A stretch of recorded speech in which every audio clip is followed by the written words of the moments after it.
Good morning everyone. Good morning sir. चलिए, तो आज के क्लास से हम लोग सेमेस्टर 5th का फर्स्ट क्लास होगा। ये बीबीएम के लिए कह सकते हैं, हालांकि प्रोबेबिलिटी एंड स्टैटिक्स बीबीयू के लिए जो स्पेशली पढ़ना है वो तो क्लासेस चल रहा है। तो आज की क्लास से आपको पता है कि सेम 5th में 4 पेपर हैं, शायद पता हो तो हम बता देते हैं आप लोगों को कि आप लोगों को जैसे इससे पहले सेम 1 में पढ़े थे 2 पेपर, पेपर 1 पेपर 2, फिर सेम 2 में पेपर 3 पेपर 4, फिर सेम 3 में क्या आ गए 5 6 7 और 4 में 8 9 10। यहाँ पे क्या होगा पेपर, अब सैम 5 में जो होगा, सैम 5 में जो पहला पेपर है, पेपर कहाँ से स्टार्ट होगा, सीधा 11 से। 11 से क्यों, क्योंकि 10 तक पढ़ चुका है सैम 4 में। तो पेपर 11 में क्या है पता है आप लोग को, मल्टीवेरिएट कैलकुलस। फिर पेपर 12 में क्या है, ग्रुप थ्योरी 2। चलिए ग्रुप थ्योरी 2 कर देते हैं यहाँ पे, ग्रुप थ्योरी 2। और फिर उसके बाद 2 ऑप्शंस मिलते हैं डीएससी, ठीक है। डीएससी में भी बहुत सारे ऑप्शंस होते हैं, लेकिन आप लोग को ऑप्शंस नहीं मिलेगा। सीधा सीधा डीएससी 1 में आप लोग को ऑप्शंस मिलेगा। ऑप्शंस क्या, आप कह सकते हैं कि डीएससी 1 में आपको सिर्फ एक ही चीज है, एलपीपी। हालांकि 3 ऑप्शंस होते हैं, एनालिटिकल ज्योमेट्री वगैरह है इसमें, लेकिन आपको सिर्फ लीनियर प्रोग्रामिंग प्रॉब्लम सी बीबीएम के लगभग सभी कॉलेजों में मिलता है, तो आपको यही पढ़ना है। और फिर इसके बाद डीएससी 2 आता है, तो बीबीयू और बीबीएम के को यहाँ अलग अलग पढ़ना होता है। बीबीएम के में क्या है, बूलियन अलजेब्रा, जो कि बहुत आसान है प्रोबेबिलिटीज के कंपैरिजन में, हालांकि आसान तो सभी है। समझ रहे हैं ये। तो आज की क्लास से हम लोग जो सबसे इजी पोर्शंस कह सकते हैं, इजी भी कह सकते हैं और टफेस्ट भी कह सकते हैं। टफ इसलिए, जो बच्चा मान लीजिए कि थ्योरी से भागते हैं, जैसे जो कैलकुलेटिव को ज्यादा पसंद करते हैं, जैसे डिफरेंशिएशन करना, इंटीग्रेशन करना, उनके लिए ये पेपर बड़ा ही मजेदार होगा, मल्टीवेरिएट कैलकुलस। इसमें वही सब बात करेंगे हम लोग, डबल इंटीग्रेशन, ट्रिपल इंटीग्रेशन, फिर लिमिट वगैरह के बारे में बात करेंगे। और फिर इस ग्रुप थ्योरी 2, अब इसके बाद आता है पेपर 12, जो कि ग्रुप थ्योरी 2 है।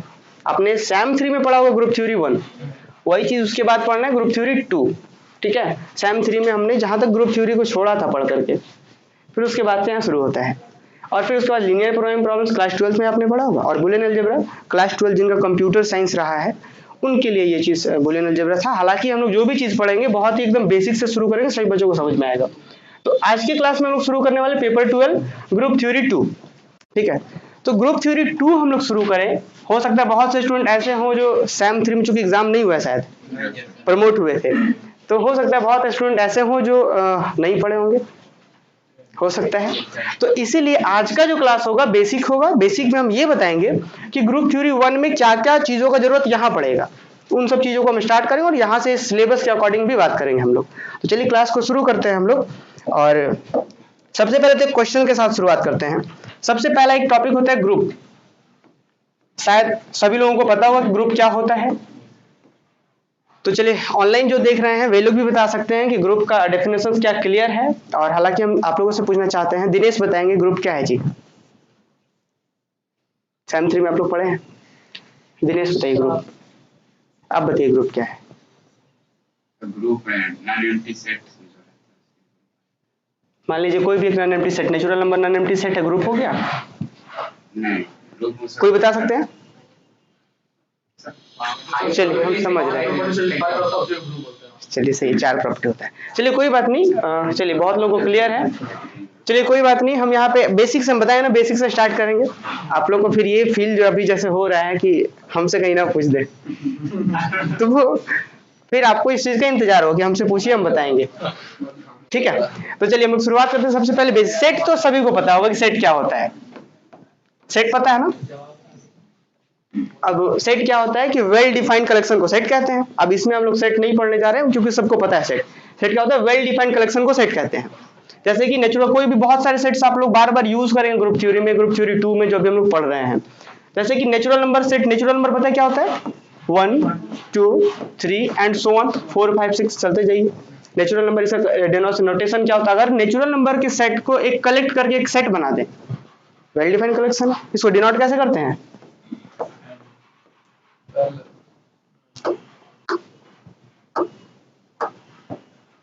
देखिए n से, और यहाँ पे एक पैरेलल लाइन देंगे, ये स्टैंडर्ड नोटेशन होता है। सिर्फ अगर n लिखेंगे तो आपको लिखना होगा कि this n denotes the set of natural number.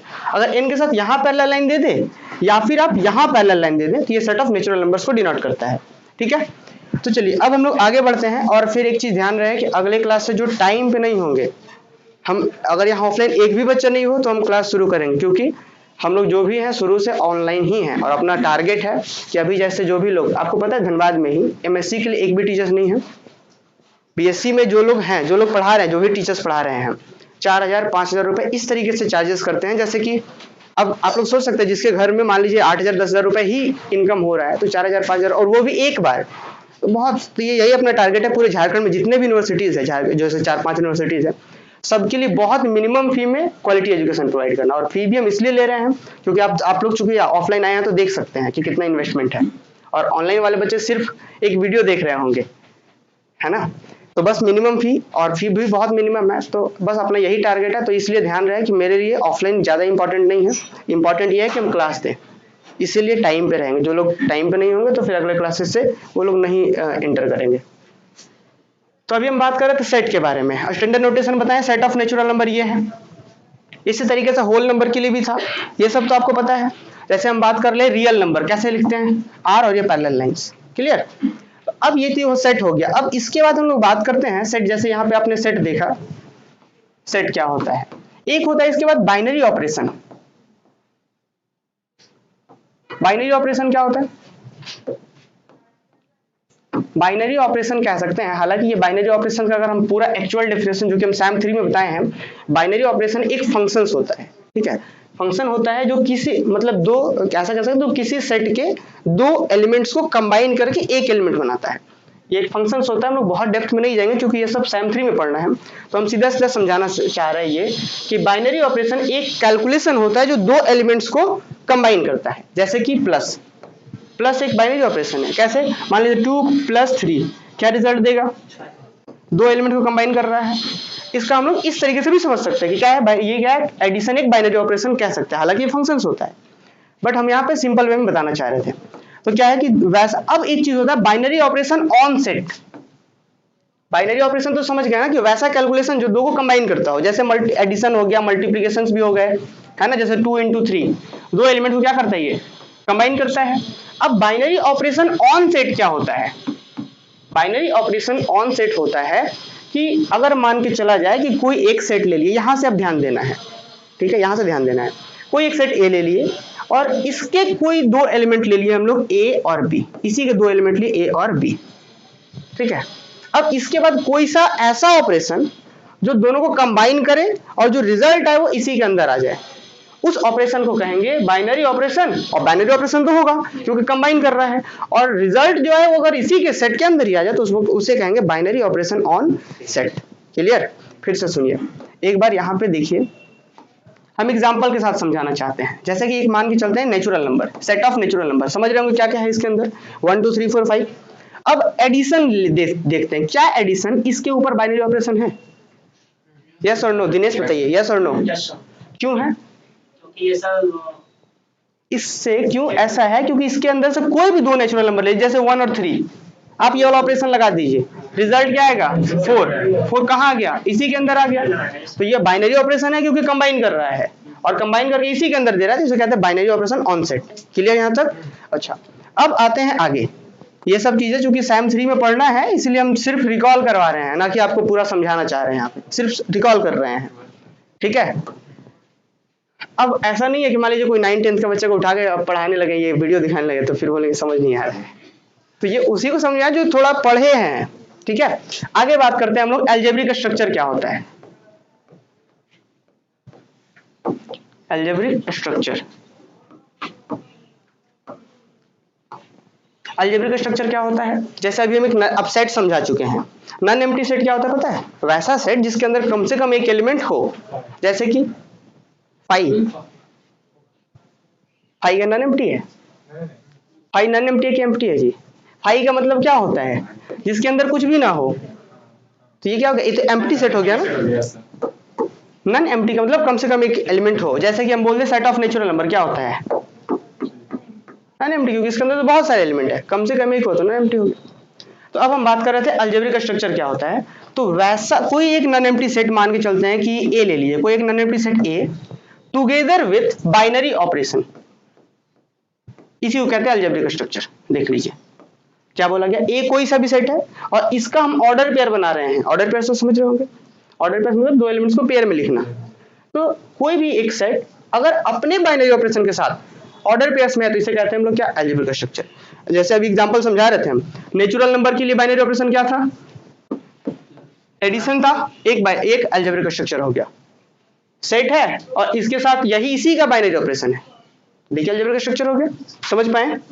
अब बताइए इसी अलजेब्रिक स्ट्रक्चर को अगर ये अलजेब्रिक स्ट्रक्चर ना कुछ प्रॉपर्टी सेटिस्फाई करने लगे तो ये ग्रुप बन जाता है। कुछ और प्रॉपर्टी सेटिस्फाई करे तो अबेलियन ग्रुप बनता है, कुछ और सेटिस्फाई करे तो और धीरे धीरे धीरे धीरे अब नॉर्मल वगैरह चीजें बढ़ से जाती हैं। क्लियर, आप लोग तो पढ़े होंगे रिंग थ्योरी जो लास्ट सेमेस्टर में पढ़े थे, तो वही अलजेब्रिक स्ट्रक्चर पहले ग्रुप था, फिर कुछ और सेटिस्फाई किया, कुछ एक्स्ट्रा इसमें हम और ऑपरेशंस डालें, फिर रिंग बनने लगा, फिर और धीरे धीरे एक्सटेंड करता था। तो यही सब मास्टर्स में ही पढ़ना है। फिलहाल हम ये समझाए कि अलजेब्रिक स्ट्रक्चर क्लियर हुआ। तो अब अलजेब्रिक स्ट्रक्चर अगर हम बोल दें, आप लोग से क्वेश्चन है, अब जैसे कि ये क्वेश्चन है, मान के चलते हैं कोई एक जी सेट है और ये बाइनरी ऑपरेशन है अपने साथ स्ट्रिप, ये स्ट्रिप या स्टार आप बोल सकते हैं। ये पता बार बार यही क्यों यूज करते हैं हम, क्या बोल, स्ट्रिप या स्टार भी कह सकते हैं आप। ये इसलिए करते हैं जैसे हम लोग नहीं जनरल कहना चाहते हैं, हम यहाँ पे एडिशन नहीं लिखना चाह रहे हैं, क्योंकि एडिशन लिखेंगे तो वो तो पर्टिकुलर एडिशन के लिए बात हो जाएगा, मल्टीप्लिकेशन लिखेंगे तो सिर्फ मल्टीप्लिकेशन के लिए। ये है सभी के लिए, समझ, आर्बिट्री समझ रहे हैं कि जो सभी के लिए बात हो रहा हो। तो जी और स्ट्रिप ये एक मान के चलते हैं अलजेब्रिक स्ट्रक्चर है, हम बोल दिए कि ये अलजेब्रिक स्ट्रक्चर है, तो इसे क्या समझते हैं आप बताइए। अगर ये अलजेब्रिक स्ट्रक्चर है, अगर हम ये कह दें, हम बता दें कि जी स्ट्रिप यहाँ जो ऑर्डर पेयर्स दिख रहा है ये अलजेब्रिक स्ट्रक्चर है, तो इससे आप क्या क्या समझते हैं बताइए आप जी। अगर ये अलजेब्रिक स्ट्रक्चर है तो आप क्या समझते हैं इससे? तो सर जी जो सेट है उसका जो बाइनरी ऑपरेशन लग रहा है तो वो सेट के अंदर, आप लोग क्या समझते हैं बताइए, आप तीनों में से कोई बताइए। अगर ये अलजेब्रिक स्ट्रक्चर है, अभी हम क्या बताते हैं, अलजेब्रिक स्ट्रक्चर होने के लिए दो बात होना चाहिए था, एक तो जी नॉन एम्प्टी होना चाहिए था और क्या होना चाहिए, ऑपरेशन इसी के ऊपर बाइनरी ऑपरेशन होना चाहिए, यही ना।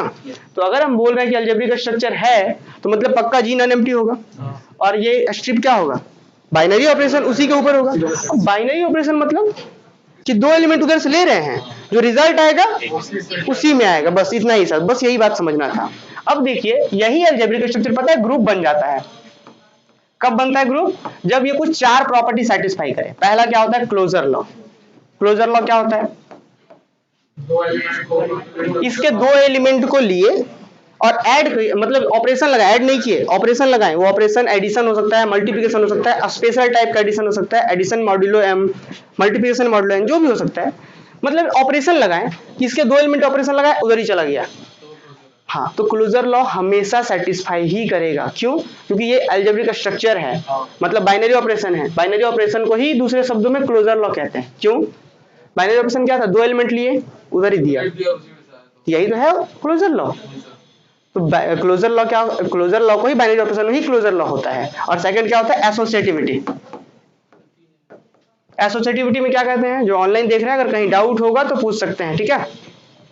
चलिए, तो सेकंड कंडीशन क्या होता है, एसोसिएटिविटी। एसोसिएटिविटी क्या होता है, कोई तीन एलिमेंट इसका लीजिए, बस उसको ऑपरेट करने का ऑर्डर चेंज कीजिए। इसको ऐसे कहेंगे कि तीन एलिमेंट कोई एबीसी ले लीजिए आप, यहां से कहां से लेंगे, जी से, सेट जी से, और इस तीनों को ऑपरेट करने का ऑर्डर चेंज करना। ऑपरेशन क्या है यहाँ पे, स्ट्रिप, तो क्या करेंगे, ए स्ट्रिप बी, बी स्ट्रिप सी, और यहां पे भी सेम कर दीजिए, ए स्ट्रिप बी स्ट्रिप सी। इस वाले केस में हम क्या कर रहे हैं, पहले इस दोनों को ऐड कर रहे हैं, ब्रैकेट तो बोर्ड मास आप लोग पढ़े होंगे कि पहले इसके ऐड किए, जो रिजल्ट है उसको सी के साथ किए, और फिर अगले बार क्या किए, अगले बार किए इसको किए।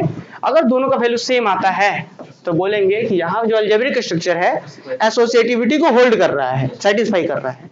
तीसरा होता है एग्जिस्टेंस ऑफ आइडेंटिटी। आइडेंटिटी क्या होता है, ये आइडेंटिटी का मतलब एक ऐसा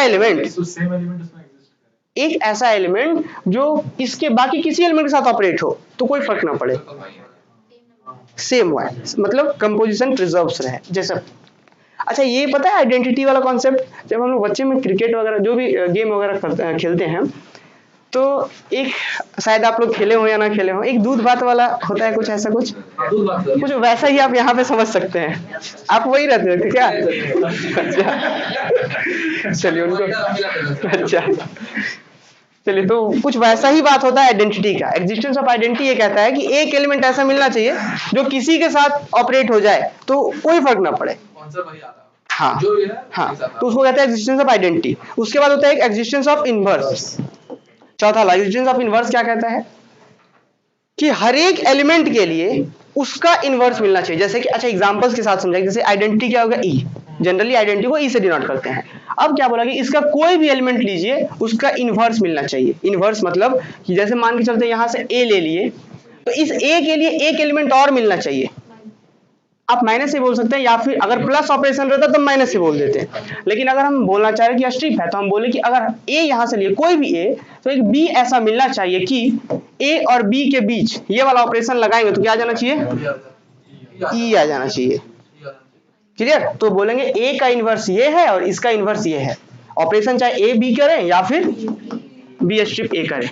इसको हम थोड़ा सा समझाते हैं। तो बस अगर ये चार लॉ सेटिस्फाई कर गया तो क्या हो जाता है, ग्रुप। मान के चले चारों नहीं सेटिस्फाई किए, शुरुआत के दो किए, तो क्या कहते हैं, सेमी ग्रुप। बहुत अच्छा। और चलिए हम आगे बढ़ते हैं, तो डेफिनेशन वगैरह समझाएंगे, लेकिन पहले एग्जांपल्स। अभी कुछ भी लिखना नहीं है, ठीक है? लिखने के लिए हम टाइम देंगे। तो जैसे हम एक ले लिए सेट ऑफ नेचुरल इंटीजर्स ले लेते हैं। देखिए इंटीजर्स को डिनोट नोटेशन ऐसे करते हैं हम लोग, सेट ऑफ इंटीजर्स। और इसके लिए ऑपरेशंस ले लेते हैं प्लस। क्या ये ग्रुप होगा? सबसे पहले हम लोग क्लोजर लॉ चेक करेंगे। क्लोजर लॉ से पहले ये अलजेब्रिक स्ट्रक्चर है नहीं, कोई भी दो इंटीजर जोड़िए उधर ही जाएगा। तो अब आते हैं बात, क्लोजर लॉ तो सेटिस्फाई कर गया, क्योंकि अगर ऑपरेशन बाइनरी है तो क्लोजर लॉ सेटिस्फाई कर गया। आप देखिए दो कोई भी इंटीजर जोड़िए उधर ही चला जाएगा, तो क्लोजर लॉ सेटिस्फाई कर गया।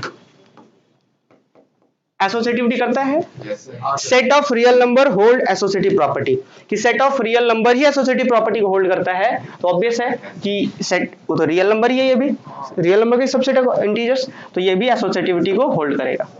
और थर्ड क्या होता है, एग्जिस्टेंस ऑफ आइडेंटिटी, जो कि very very important. Existence of identity,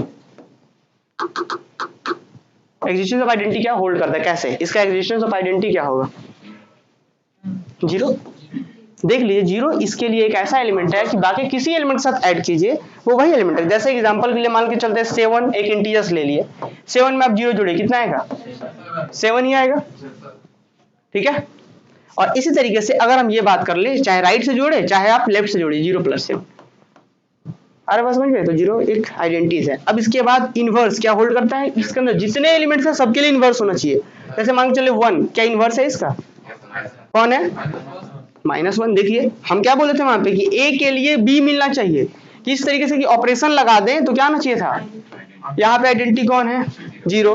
तो 1 अगर कोई लेते हैं तो 1 के लिए ऐसा मिलना चाहिए कि दोनों को जोड़ें, इसके ऑपरेशन करें, तो कितना आना चाहिए था, आइडेंटिटी मतलब 0 आना चाहिए था। देख लीजिए आएगा। तो यहाँ पे आप हर एक एलिमेंट, तो ये क्या होता है, इसको कहते हैं set of integers with respect to addition, एक ग्रुप होता है। अरे बस समझ में? तो आप लोग डेफिनेशंस लिखिए। चलिए जल्दी से आप लोग लिखना शुरू कीजिए। सबसे पहले हम लोग बाइनरी ऑपरेशन लिखे हैं। क्या होता है binary operation? Binary operation is a calculation that combine two element to produce another element. Simple ऐसा लिख सकते हैं आप। इसमें बहुत सारा चीज है डेफिनेशंस वगैरह में।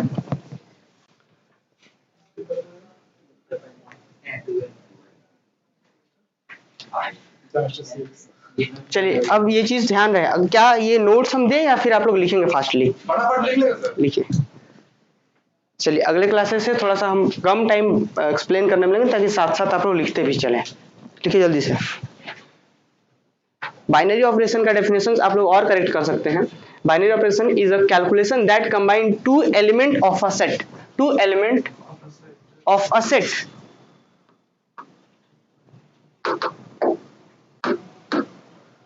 two element of a set, two element of a set to produce another element of the same set।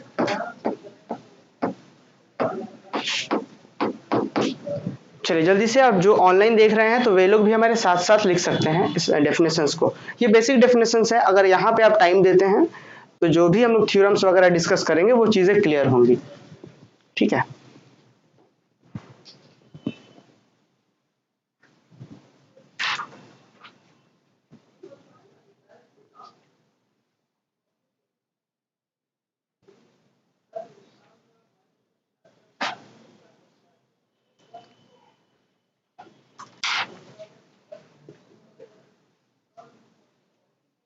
अच्छा एक चीज पता है, आज एक स्टूडेंट है सैम 1 का जो ऐसे ही क्लास हो रहा था, ऑफलाइन भी थे ऑनलाइन भी थे, तो जब ऑफलाइन बच्चों को समझ आ सकता है क्योंकि हम ऑफलाइन से तो इंटरेक्ट कर सकते हैं ना, तो ऑनलाइन को ऑब्वियस है समझ में आएगा।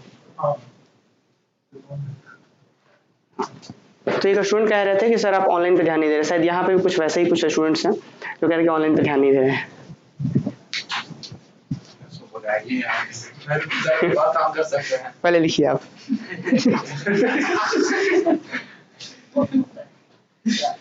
सोल्यूशन दे रहे हो सर, अपनी सोल्यूशन दे रहे हो, हम भी दे सकते हैं क्या सर? पहले इसको जल्दी से लिखिए ताकि फिर हम लोग सिलेबस से शुरू कर पाए। और जो लाइव देख रहे हैं, लाइव देखने का मतलब है अपने डाउट्स आप हमसे पूछ सकते हैं, और जो भी आप यहाँ पे अगर साथ साथ आप नहीं लिख रहे हैं तो आप समय का बर्बादी कर रहे हैं, फिर आपको अलग से फिर से टाइम कर दे के लिखना होगा।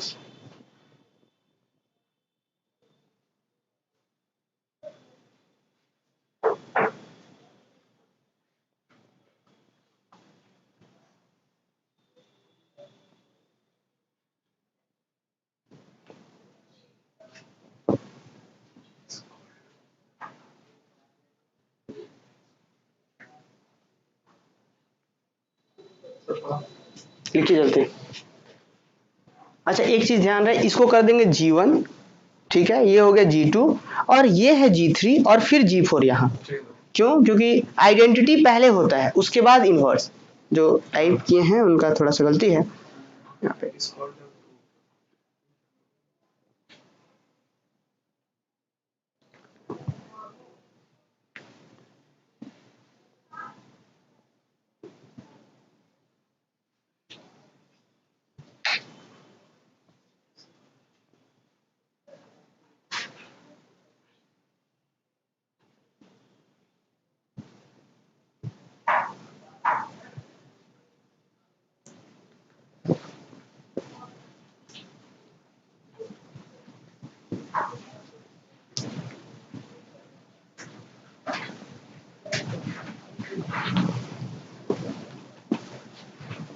चलिए हो गया, किनका किन्हीं का कंप्लीट हुआ जी?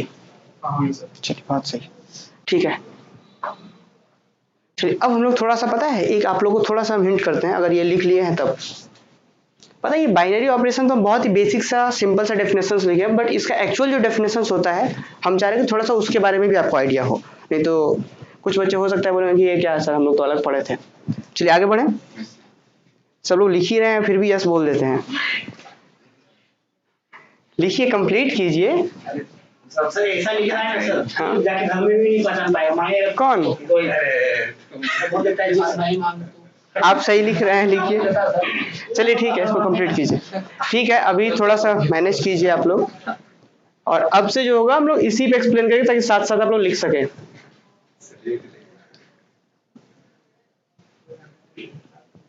ठीक है, हाँ। ये पहले G1 क्लोजर लॉ लिखना है। क्लोजर क्या होता है? ए बी अगर G से है तो A स्टार भी G में होना चाहिए। फिर एसोसिएटिविटी देखिए जल्दी से।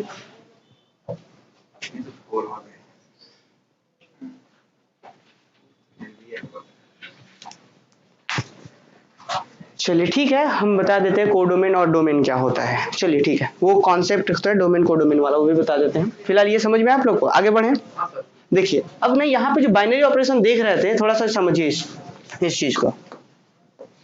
जैसे कि बाइनरी ऑपरेशन क्या होता है, यहाँ पे जरा समझते हैं। मान लेते हैं कोई सेट ए है, यहाँ पे देखिए जी, कोई सेट ए है, ठीक है, और एक फंक्शन एफ बोल सकते हैं, या फिर फंक्शन आप स्ट्रिप बोल दीजिए कि एक स्ट्रिप, इसी को ना बाइनरी ऑपरेशन कह रहे थे। बाइनरी ऑपरेशन कब कह रहे थे हम लोग? जब कोई दो एलिमेंट पे ये लग रहा था और जो रिजल्ट आ रहा था वो भी उसी में चला जा रहा था। तो इस स्ट्रिप को हम लोग क्या कहेंगे? बाइनरी ऑपरेशन कहते हैं। चूंकि स्ट्रिप क्या होता है? फंक्शन होता है। कहां से फंक्शन होता है? ए क्रॉस ए से ए में, ए क्रॉस ए मींस कि आप इसके अंदर, इस फंक्शन के अंदर दो एलिमेंट दे रहे हैं, कार्टेशियन प्रोडक्ट एक एलिमेंट दे रहे हैं। कार्टेशियन प्रोडक्ट समझ रहे हैं कैसा होता है? कार्टेशियन प्रोडक्ट होता है कैसा? अगर इस ए क्रॉस ए का कार्टेशियन प्रोडक्ट निकालेंगे तो दो एलिमेंट आता है, फिर उसको इस फंक्शन के अंदर देंगे तो ए के अंदर ही आना चाहिए था, कोई खास जरूरत नहीं है। और इस चीज को कहते हैं कार्टेशियन प्रोडक्ट होता है कोडोमेन, सॉरी ये डोमेन होता है और कोडोमेन। डोमेन और कोडोमेन होता है, पता नहीं कुछ दो तीन स्टूडेंट कह रहे थे डोमेन और कोडोमेन के बारे में, तो आप लोगों को पता है कोडोमेन और डोमेन क्या होता है? जैसे कि हम बता दें, मान के चलते कोई फंक्शन है जो कि एक सेट ए से बी के अंदर डिफाइंड है, तो जो आप ए के अंदर जो पुट कर सकते हैं वो क्या कहलाता है, डोमेन कहलाता है, जो आप पुट कर सकते हैं। और जो आउटपुट होता है पूरे, यहाँ पे आप ए को क्या कहेंगे, डोमेन, और बी को क्या कहेंगे, को डोमेन। और को डोमेन के अंदर जो जो वैल्यूज देता है उसको कहते हैं रेंज। ये सब तो पता होगा, तो हालांकि ये सबको कोई जरूरत नहीं है, पर स्टूडेंट पूछ रहे थे। चलिए तो हम लोग एक बार यहाँ देख लेते हैं, ठीक है, जो अभी हम लोग समझे उसी चीज को। क्या था binary operation? Binary operation is a calculation that combine two element of a set to produce another element of the same set. Clear? आगे बढ़ते हैं। ग्रुप में क्या था? Binary operation on set. ये अच्छा, ऑन सेट में इधर लिखा हुआ था ना, अच्छा, यहाँ पे जो डेफिनेशन था डोमेन और को डोमेन वाला था, इसीलिए सब लोग पूछ रहे थे ना। ये था standard definition binary operation on set के बारे में, ठीक है। तो वही चीज यहाँ पे लिखा हुआ था, ये इस तरीके से डेफिनेशन वहां पे लिखा हुआ है, कोई प्रॉब्लम नहीं है। आप इसको भी लिख सकते हैं, बाइनरी ऑपरेशन ऑन सेट हम यहाँ पे कर दिए। ये ऑन सेट का अभी एमएससी का क्लासेस हो रहा था तो उसमें बाइनरी ऑपरेशन थोड़ा अलग तरीके से बताया गया था, ठीक है। तो बाइनरी ऑपरेशन ऑन सेट, ये डेफिनेशन हम यहाँ भी लिख दिया, आप ये भी है। क्लियर ये बात?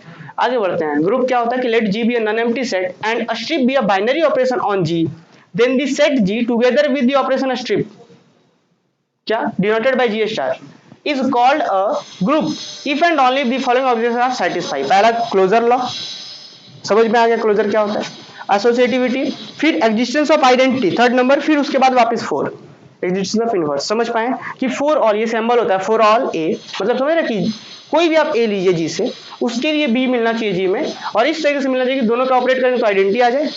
समझ रहे हैं? तो चलिए आगे बढ़े हम लोग। अब देखिए यहाँ पे क्या होता है कि कोई अलजेब्रिक स्ट्रक्चर, ये जो आप अलजेब्रिक स्ट्रक्चर देख रहे हैं, अगर सिर्फ ये दो लॉ को ही सेटिस्फाई करे, क्लोजर और एसोसिएटिविटी, तो क्या कहते हैं हम लोग? सेमी ग्रुप कहते हैं, है ना। ऑब्वियस है कि चार पे अगर सेमी का मतलब समझ रहे हैं आप लोग, एक कंडक्टर वगैरह पढ़े होंगे चैप्टर फिजिक्स में, तो सेमी कंडक्टर मतलब हिंदी में कहते हैं अर्धचालक, है ना। सेमी कंडक्टर, सेमी मतलब आधा कह सकते हो आप, कि ग्रुप में चार हो रहा है तो शुरू के दो सेटिस्फाई किया, क्लोजर एसोसिएटिविटी, तो कहते हैं सेमी ग्रुप। आगे हम लोग डायरेक्ट यूज करेंगे, हम क्या डायरेक्ट बोल देंगे सेमी ग्रुप है मतलब दो सेटिस्फाई कर रहा है, बोल देंगे ग्रुप है मतलब चार, आपको समझ रहा हो कि चार सेटिस्फाई कर रहा है। आगे देखते हैं क्या होता है semi group, the set G together with the operation strip denoted by G star is said to be semi group if and only if it follows the following objects. कौन कौन है? Closure law, associativity. Note down कीजिए। Abelian group क्या होता है? Abelian का spelling गलत है, इसको देख लेंगे अबेलियन का स्पेलिंग, जल्दी से आप लोग नोट डाउन कीजिए। अबेलियन ग्रुप क्या होता है? अबेलियन ग्रुप में if G star is a group, abelian group को क्या कहते हैं हम लोग? अबेलियन ग्रुप का एक और नाम है, हाँ गुड, कम क्या कहते हैं?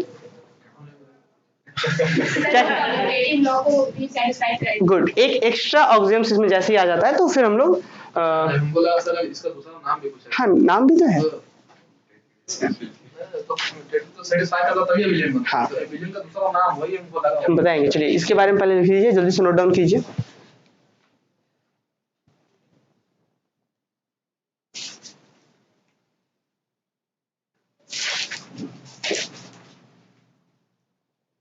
अच्छा वही तो हम सोचे थे कि यहाँ पे कोडोमेन और डोमेन क्यों लोग बोल रहे हैं, यहाँ पे हम लोग वैसा तो, चलिए कोई बात नहीं।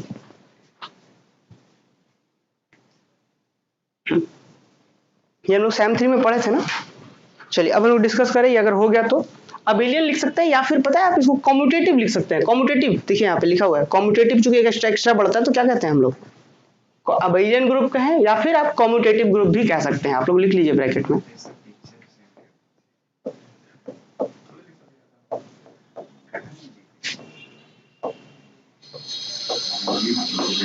कोई बात नहीं, जब आप लोग लिख पा रहे हैं तो ऑनलाइन वाले भी लिख पाएंगे, तो फिर हम नोट्स किसी को नहीं देंगे।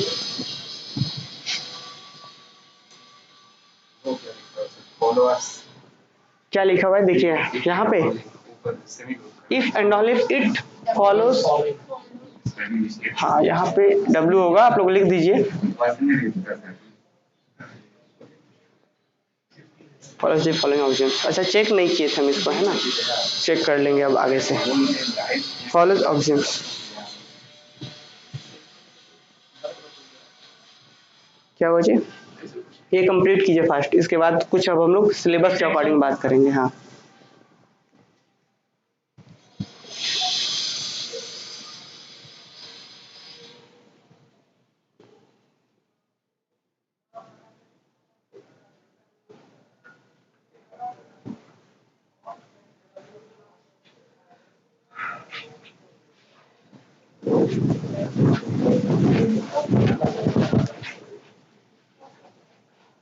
और लिखा हुआ है सर। Okay sir. चलिए अगर सबका हो गया तो फिर हम लोग एक बार डिस्कस करते हैं इस चीज को।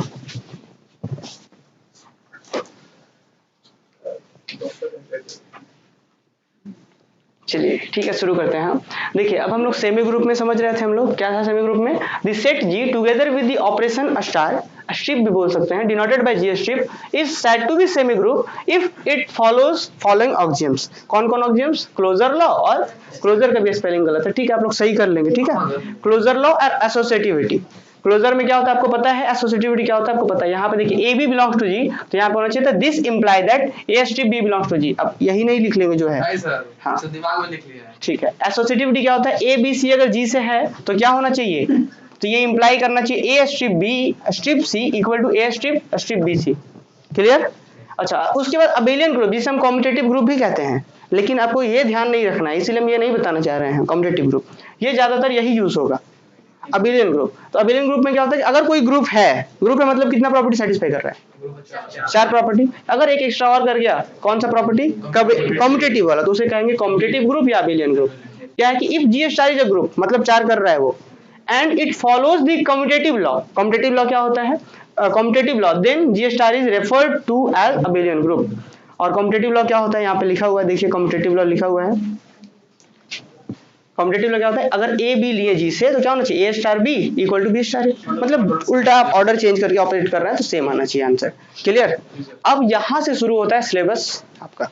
तो अभी तक हमने क्या पढ़ा, ग्रुप क्या होता है बहुत अच्छे से समझा। अगर अभी तक यहाँ पे किसी भी स्टूडेंट को कहीं पे भी डाउट है तो पूछ लीजिए, नहीं तो फिर हम लोग डायरेक्ट आगे यूज करेंगे। और आगे अगर कहीं पे अबेलियन ग्रुप आता है तो वहां पे आपको समझना होगा कितना प्रॉपर्टी सेटिस्फाई कर रहा है दिनेश। बस ये इसीलिए हम पहले बता रहे थे, 5 सेटिस्फाई करता है, ठीक है। चलिए और आगे हम लोग बात करते हैं सेमी ग्रुप में कितना सेटिस्फाई करता है रोहित। चलिए अब हम लोग बात करते हैं होमोमॉर्फिज्म और आइसोमॉर्फिज्म के बारे में। यहाँ से आपका सिलेबस शुरू होता है और ये क्वेश्चंस एग्जाम में पूछे जाते हैं। अच्छा अब हम क्या बात करते हैं, एक है ग्रुप जी और इस किसके साथ है ये, मान के चलते हैं ओ के साथ है।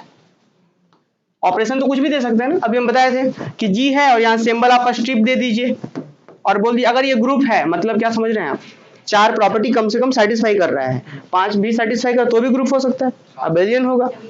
तो हम बोलना चाह रहे हैं कि जी और यहाँ पे ओ बोल दिए, जी और ओ, एक जी यहाँ पे नॉन एम्प्टी सेट है और ओ क्या है, बाइनरी ऑपरेशन है, ये एक ग्रुप है। और दूसरा हम क्या ग्रुप बना रहे हैं, जी और यहाँ पे ऑपरेशन है ओ डैश, एक दूसरा ग्रुप बना रहे हैं। जी ओ एक ग्रुप है और दूसरा ग्रुप है जी ओ डैश, इसके अंदर ओ बाइनरी ऑपरेशन है और इसके अंदर ओ डैश है। तो पता है एक फंक्शन क्या होता है पता है आपको, फंक्शन तो सबको पता होगा। फंक्शन क्या होता है, एक जस्ट रूल होता है, क्या कहता है, जो किसी सेट से मान के चलते ए से बी में डिफाइंड होता है। नॉर्मली आप कह सकते हैं किसी सेट से किसी सेट में डिफाइंड होता है फंक्शन। तो ठीक उसी तरीके से यहाँ पे भी एक फंक्शन, ऐसा फंक्शन जो एक ग्रुप से दूसरे ग्रुप में डिफाइंड हो, उसी फंक्शन को कहते हैं होमोमॉर्फिज्म। उसी फंक्शन को कहेंगे, कुछ और सेटिस्फाई करे तो आइसोमॉर्फिज्म, कुछ और कर जाए तो क्या कहेंगे, ऑटोमॉर्फिज्म, जो कि सिलेबस के लिए बहुत इंपॉर्टेंट है और एक यूनिट कंप्लीट होता है आपका पेपर 12 में। तो देखिए 2 ग्रुप अभी तक हम लोग लिए हैं, पहले रफली समझते हैं फिर हम डेफिनेशन वगैरह भी बताएंगे। तो एक हम फंक्शन ले रहे हैं जो कहां से डिफाइंड है, जी से जी डैश में। और अगर ये फंक्शन बोल रहे हैं, मतलब समझ रहे क्या क्या होगा, फंक्शन बोल रहे हैं मतलब क्या, फंक्शन का थोड़ा सा प्रॉपर्टी आप लोग जानिए क्या होता है फंक्शन का प्रॉपर्टी। क्या जैसे मान के चलते यहाँ पे ये जी है, देखिए जी और यहाँ पे है जी डैश। अगर हम बोल रहे हैं कि यहाँ से यहाँ एक फंक्शन डिफाइंड है, ये जो अभी हम लिखे हैं ना f such that G to G dash, इसका मतलब यही होता है कि एक जी यहाँ पे सेट है, एक सेट जी डैश यहाँ पे है और एक फंक्शन यहाँ से यहाँ डिफाइंड है। इसका मतलब क्या होता है, अगर फंक्शन यहाँ से यहाँ डिफाइंड है तो फंक्शन का कुछ बेसिक प्रॉपर्टीज भी होता है। क्या प्रॉपर्टीज होता है कि वो तो फंक्शन का टाइप हो गया, फंक्शन का बेसिक प्रॉपर्टी ये होता है कि यहाँ पे जितने भी एलिमेंट्स हैं सबका इमेज इधर मिलेगा। और कैसा इमेज मिलेगा, चलिए हम बताएंगे, लेकिन अभी सिर्फ इतना समझ रहे हैं कि सबका इमेज मिलेगा बस, और कुछ नहीं, बहुत ज्यादा इसमें परेशान नहीं होना है। अब वही चीज यहाँ पे है, क्या एक फंक्शन, इसी फंक्शन को होमोमॉर्फिज्म कहेंगे, इसी को आइसोमॉर्फिज्म कहेंगे फंक्शन को ही, और इसी को कहेंगे ऑटोमॉर्फिज्म। तो अब देखिए एक फंक्शन जी से जी डैश में है, अगर ये फंक्शन एक प्रॉपर्टी सेटिस्फाई कर जाए, कौन सा प्रॉपर्टी, क्या कि यहां से आप कोई दो, अच्छा इस फंक्शन के अंदर जो मान के चलते अगर एफ ऑफ एक्स ऐसा हो तो एफ जो है वो ऐसा है, तो इसके अंदर क्या पुट कर सकते हैं हम लोग, किसका एलिमेंट पुट कर सकते हैं, क्यों, क्योंकि जी यहाँ पे क्या है, डोमेन। ये बात समझ पाए, एफ जी से जी डैश में डिफाइंड है, तो एफ के अंदर कैसा एलिमेंट पुट होगा, जी का पुट होगा। और जो मान के चलते हैं ए से हम ले लिए, ए जो स्मॉल ए है मान लेते जी से ले लिए, तो जो एफ ऑफ ए बनेगा वो कहाँ बनेगा, जी डैश में बनेगा। ये बड़ा अच्छा समझना है, ये हम जो यहाँ पे बात कर रहे हैं, अगर जी से आप ए ले रहे हैं और एफ के अंदर डाल दिए तो जो रिजल्ट बनेगा वो कहाँ जाएगा, जी डैश में। यही तो मैपिंग का रूल है। तो यहाँ पे यही चीज यहाँ पे है, जरा समझिए इस चीज को। क्या बोला गया है कि अगर ये एफ जी से जी डैश में डिफाइन हो, अगर ये फंक्शन एक मैप एक डिफाइन कर जाए, जैसे कि हम ये एक रूल डिफाइन करें, देखिए यहाँ पे इसको बेसिक से थोड़ा सा समझ लीजिए। मान के चलते हैं ए और बी अगर हम ले लिए जी से, दोनों एलिमेंट कहाँ का है, जी का, तो इन दोनों के बीच जो ऑपरेशन लगेगा, किसका ऑपरेशन लगेगा, ओ या ओ डैश, फिर से सुनिए, जी ओ ग्रुप था और जी यहाँ पे डैश है, जी डैश ओ डैश ग्रुप था, जी ओ ग्रुप है और जी डैश ओ डैश ग्रुप है। तो अगर दो एलिमेंट जी से ले रहे हैं तो इस दो के बीच जो ऑपरेशन लगेगा वो ओ लगेगा कि ओ डैश लगेगा, ऑब्वियसली ओ लगेगा। क्यों, क्योंकि जब एलिमेंट जी का है तो जी का ही ऑपरेशन लगेगा ना। अच्छा, तो अब हम क्या करते हैं कि ये एफ अगर जी से जी डैश में डिफाइंड है और अगर ये एक प्रॉपर्टी सेटिस्फाई करे, वो प्रॉपर्टी क्या होता है, कुछ नहीं, यहां से आप दो एलिमेंट ले लीजिए ए और बी, और ऑपरेशन कौन सा लगाएंगे, क्यों वही क्यों लगा दिए, वही क्यों लगाएं, क्योंकि इस जी के अंदर से एलिमेंट लिया तो ऑपरेशन तो इस जी का ही लगेगा, और रिजल्ट जो आ जाए वो किसके बराबर आ जाए, F of A. F of A किसका एलिमेंट हुआ, एफ ऑफ ए किसका एलिमेंट हुआ, तो ऑपरेशन किसका लगेगा, अगर ये चीज ये आ जाता है रिजल्ट। अब जरा समझते हैं इस चीज को, तो इस एफ को कहेंगे होमोमॉर्फिज्म। टाइम देंगे लिखने के लिए। देखिए क्या बोला गया है कि जी ओ और जी डैश ओ डैश दो ग्रुप है, और यहाँ पे एक फंक्शन जी से जी डैश में डिफाइंड था, और ये फंक्शन इस तरीके से डिफाइंड था कि जैसे ही एफ के अंदर ए ओ बी कर रहे हैं, ए ओ बी क्यों किए, हम यहाँ पे जहां पे बोल रहे ए और बी कहाँ का एलिमेंट होगा, जी का एलिमेंट होगा। तो अगर F of A O B किए तो ये बराबर हो जाना चाहिए एफ ऑफ ए और एफ ऑफ बी के, और यहाँ बीच में ऑपरेशन किसका, ओ डैश। अगर इसको हम ये डायग्राम से समझे तो देखिए जरा, यहाँ पे मान के चलते यहाँ पे जी है और यहाँ पे मान के चलते हैं जी डैश है, और यहाँ पे कोई फंक्शन एफ ले लिए, और अगर यहाँ से ए और यहाँ का बी लिए, यहाँ ए है और यहाँ बी लिए, तो इसका इमेज कहाँ जाएगा, हो सकता ये एफ ऑफ ए तो ये होगा ही होगा, क्योंकि हर एक एलिमेंट का इमेज होना चाहिए तभी तो फंक्शन होगा, और यहाँ इसका भी कहीं ना कहीं इमेज जाएगा F of B.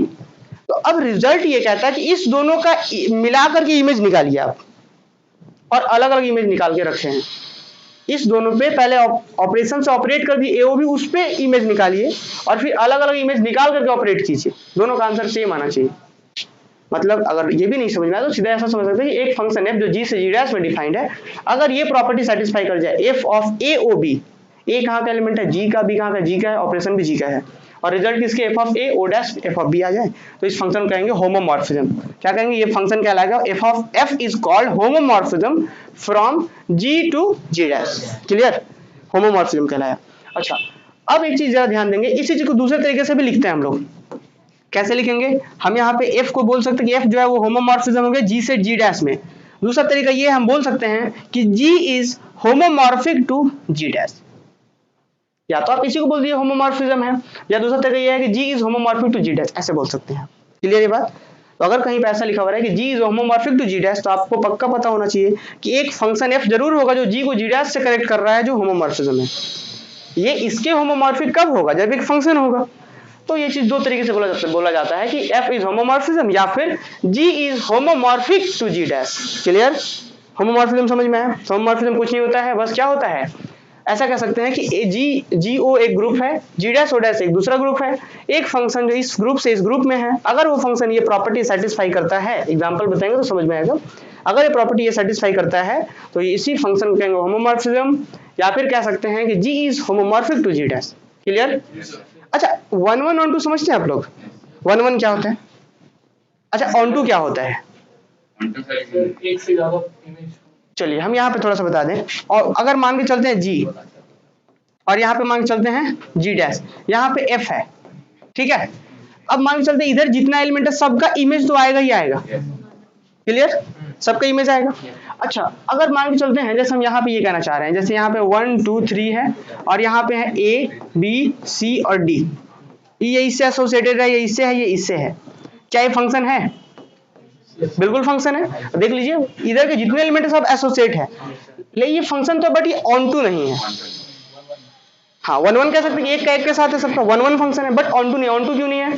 On to होने के लिए एक एलिमेंट यहाँ खाली रह गया है।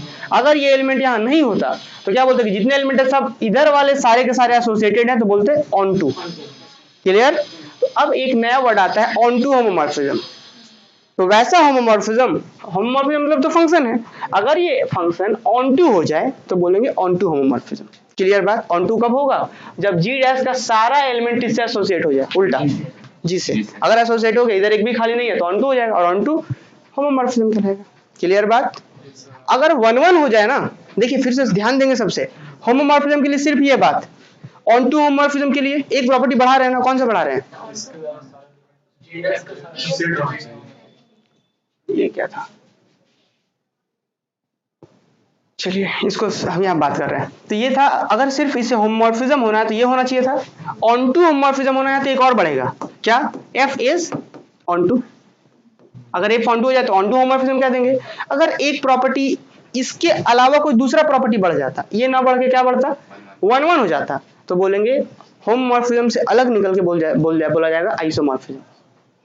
समझ पाए? आइसोमॉर्फिज्म सेम यही चीज है।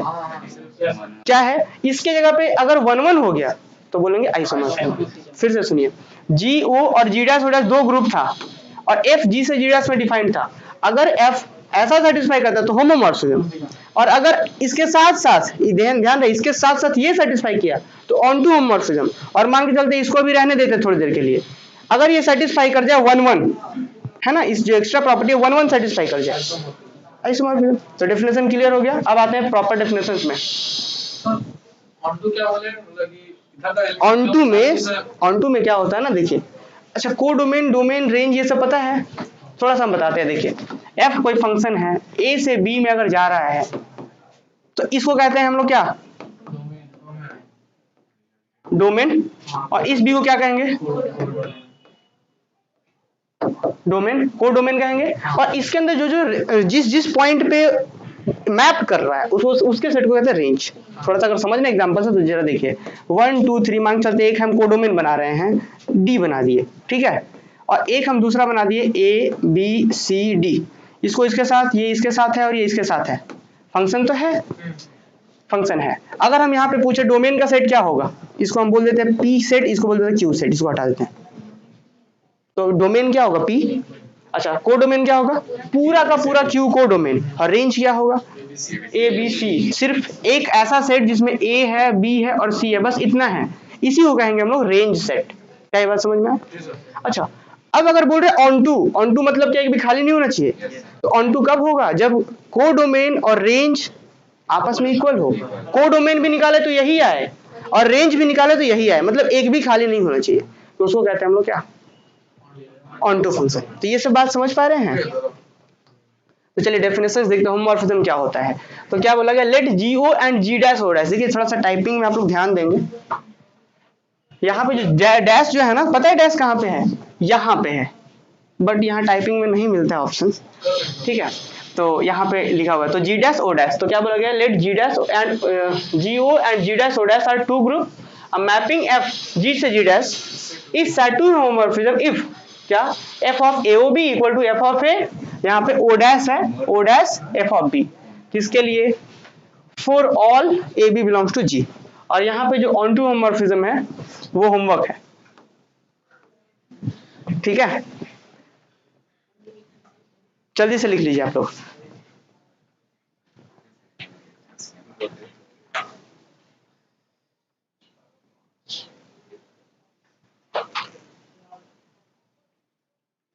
चलिए बहुत अच्छा।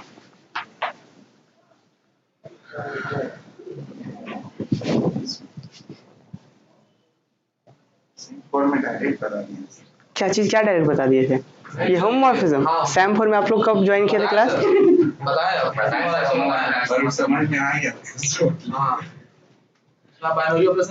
अभी आप लोग पूरा शुरू से हैं तो फिर बेसिक से पढ़ेंगे। अब एक स्ट्रीट लगाए थे, प्लस वाला लगाए बस। चलिए बहुत अच्छा।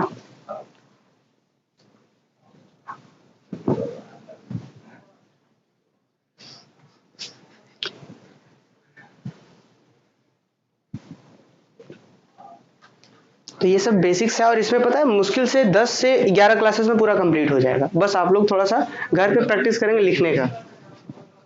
हाँ, इसमें बहुत कुछ नहीं है, बस ये है कि जितना आप बेसिक्स पे ध्यान देंगे उतना आप ज्यादा अच्छे से समझ पाएंगे थ्योरम्स को।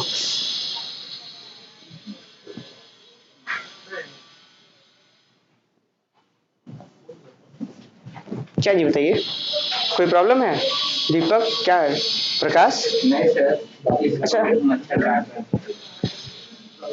अच्छा, हाँ मच्छर से हमको याद आया, पता है एक हमारे घर तरफ एक दादी रहती है अलग घर में, आप लोगों को शायद बताए थे। तो हम लोग कल वैसा हुआ हम लोग के साथ ही। तो दादी मतलब पूजा करने के लिए बच्चा लोग खेलते रहता तो अगरबत्ती मंगा रही थी, तो पूरा एक सप्ताह तक उनको मच्छर वाला अगरबत्ती ला करके बच्चा लोग देता रहा और वो एक सप्ताह तक पूजा करती रही।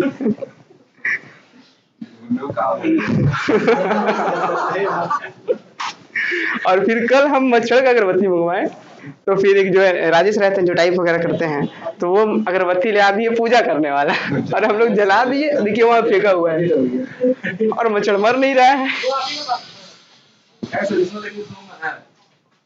मच्छर, हाँ तो कल अगरबत्ती मंगाए थे हम लोग, लेकिन वो ला दिए थे पूजा करने वाला।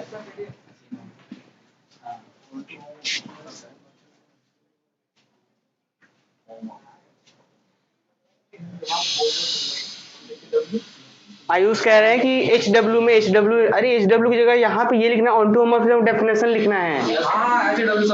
हाँ तो वहाँ पे क्वेश्चन कर रहे हैं, देखिए यहाँ पे हम इसमें डेफिनेशन में क्या ऐड करेंगे, यहाँ पे चलिए ध्यान से क्या लिखेंगे, let GO and G dash O dash are two groups onto mapping, या फिर a mapping this is said to be homomorphism if number 1 दे दीजिए F इज ऑन टू, और दूसरा में ये प्रिजर्व्स कंपोजिशन, इसको कहते हैं प्रिजर्व्स कंपोजिशन, ये कंपोजिशन क्लियर। तो वहां 1 2 करके दे सकते हैं कि नंबर 1 में वो ऑन टू होना चाहिए और दूसरा प्रॉपर्टी में क्या दे देंगे, ये वाला प्रिजर्व कंपोजिशन। हाँ जी चलिए हो गया, लिखिए इसको, हम इसको इधर ही कर देते हैं, देखिए लीजिए।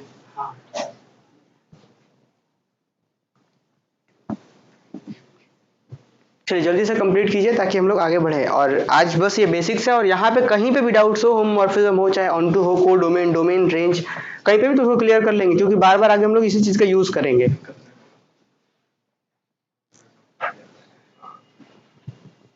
और हर एक डे मतलब पर डे रात को 9 बजे जैसे गूगल मीट पे हम लाइव लेते हैं, जिसमें हम बताएंगे जो भी डाउट्स रहा दिन भर का, जैसे 2-3 क्लासेस होता है, अभी तो आप लोगों को सिर्फ एक हो रहा है, लेकिन आने वाले दिन से पर डे 2 क्लास होगा, इसके बाद जस्ट एक दूसरा DSC2, क्योंकि फरवरी के लास्ट या मार्च के स्टार्ट में एग्जाम होगा, ठीक है तो ध्यान रहे। तो इसलिए पर डे 2 घंटे क्लास लेंगे, 1 घंटा ये चलेगा और इसके बाद DSC2।